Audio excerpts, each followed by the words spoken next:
In a bright green meadow lived Shep, a playful little shepherd who watched over a flock of fluffy sheep. Shep sometimes felt bored, and one day he had a sneaky idea. He shouted, "Wolf! Wolf!" just for fun.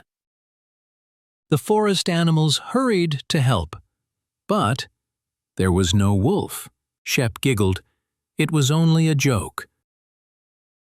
The next day, Shep played the same trick again. "Wolf! Wolf!" he called. But again, no wolf. Later, a real wolf wandered by. Not scary at all, just curious about the meadow.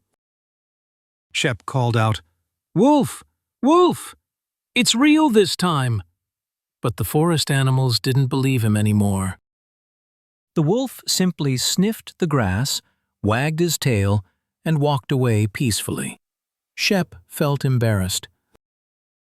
The animals gathered around as Shep apologized.